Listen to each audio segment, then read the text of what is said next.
नमस्कार दोस्तों, मैं प्रियास क्लासेस में आपका स्वागत करती हूँ। हमारे पिछले वीडियो में हमने जाना था वर्णों के प्रयत्न के बारे में। आज हम जानेंगे संस्कृत व्याकरण की प्रमुख संज्ञाएं एवं उनकी परिभाषाओं के बारे में। तो पहला सूत्र हमारा है जो विद्धि संज्ञा का सूत्र है, विद्धि रादेच, अर्थात आ, बड़ा आ, ए और ओ, इन तीन वर्णों की वृद्धि संज्ञा होती है। गुण संज्ञा आदेंग गुणहा, छोटा आ, ए, ओ, इन तीन वर्णों की गुण संज्ञा होती है।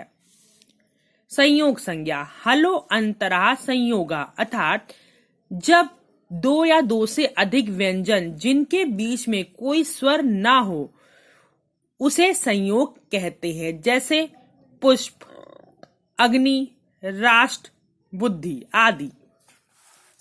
अनुनासिक संज्ञा मुख, नासिका, वचनों, अनुनासिका, अर्थात वे वर्ण जिनका हम उच्चारण मुख और नासिका अर्थात मुंह और नाक दोनों से करते हैं, उनकी अनुनासिक संज्ञा होती है। इसमें जो है सभी वर्गों के पंचम वर्ण आते हैं, अंग, या, ण, न, म। इन आदि वर्णों की अनुनासिक संज्ञा होती है और वे वर्ण जो नासिका और से नहीं बोले जाते हैं उन्हें अनुनासिक या निरअनुनासिक कहते हैं। सवर्ण संज्ञा तुल्यासस्य प्रत्यनम सवर्णम, तुल्य आ से प्रत्यनम सवर्णम। इसका अर्थ यह हुआ कि जिन दो या दो से अधिक वर्णों के उच्चारण स्थान तथा अभ्यांतर प्रत्यय दोनों समान हो वे परस्पर सवर्णी या सवर्ण संज्ञक होते हैं, जैसे आ, ई आदि। भाव यह है कि जब दो या दो से अधिक ऐसे वर्ण हो जिनका उच्चारण स्थान और अभ्यांतर प्रत्यय दोनों समान हो तो उन वर्णों की सवर्ण संज्ञा होती है, जैसे आ, ई। अब आ का उच्चारण स्थान क्या है? कंठ। बड़े आ का भी उच्चारण स्थान कंठ है। ई का भी जो है, बड़ी ई और छोटी ई दोनों का जो उच्चारण स्थान है वो कंठ है।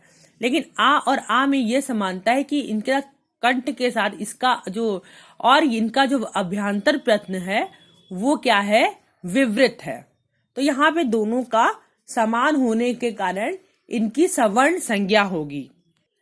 परंतु यहाँ पे ये ध्यान रखने वाली बात है कि स्वर और व्यंजन में दोनों का उच्चारण स्थान और प्रत्यय समान होने पर भी उनकी सवर्ण संज्ञा नहीं होगी। स्वर जो दो स्वर हैं उन्हीं की सवर्ण संज्ञा होगी और जो दो व्यंजन हैं उन्हीं की सवर्ण संज्ञा होगी। स्वर और व्यंजन की सवर्ण संज्ञा नहीं होती है। प्रग्रह संज्ञा इदु दैत द्विवचनम प्रग्रहम, अर्थात इत, उत, ऐत द्विवचन प्रग्रहम।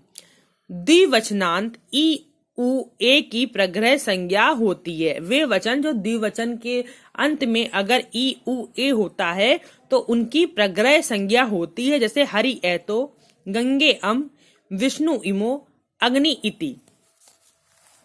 घा संज्ञा तरप तंपौ घा, तरप तंपौ दोनों प्रत्ययों की घा संज्ञा होती है, जैसे कुमारी तरा और कुमारी तमा। तरप प्रत्यय लग के कुमारी तरा बनता है। जब कुमार में हम तरप प्रत्यय लगाते हैं तो कुमारी तरा बनता है, और तंपौ जब लगाते हैं तो कुमारी तमा बनता है। तो ये क्या है? ये घा संज्ञक शब्द हैं।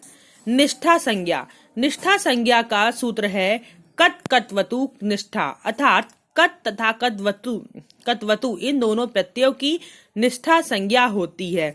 जब हम किसी शब्द में कत प्रत्यय लगाते हैं, जैसे भुक्ता में भुज प्लस कत प्रत्यय तो हमारा बनता है भुक्ता। जब कत्वतु लगाते हैं तो भुज प्लस कत्वतु बराबर भुक्तवान। इसी तरह पठिता और पठितवान आदि शब्द इसके उदाहरण हैं। सर्वनाम संज्ञा सर्वादीनी सर्वनामानी, अर्थात सर्व, विश्व, यत्, तद, एतत्, इदम, अदस आदि शब्दों की सर्वनाम संज्ञा होती है। अव्यय संज्ञा स्वर आदि निपातम अव्ययम, अर्थात स्वर आदि गणों में पठित शब्दों की तथा निपात शब्दों की अव्यय संज्ञा होती है। कत्वा, ल्यप, तुमुन प्रत्यान पद भी अव्यय होते हैं तथा तर्त, तदा, बिना आदि जैसे तद्धित प्रत्यान शब्द भी अव्यय होते हैं। अव्यय समास की भी अव्यय संज्ञा होती है। विभाषा संज्ञा, ना वेति विभाषा, ना वा इति विभाषा, अर्थात ना का अर्थ है निषेध तथा वा का अर्थ है विकल्प। निषेध तथा विकल्प इन दो अर्थों की विभाषा संज्ञा होती है। संप्रसारण संज्ञा, इगणिया संप्रसारणम, अर्थात एक यण संप्रसारणम, यण के स्थान पर होने वाले इक की संप्रसारण संज्ञा होती है। यण में प्रत्याहार के अंतर्गत हमारे वर्ण आते हैं या, व, र, ला, और इक में आते हैं ई, उ, री, ली। जब हम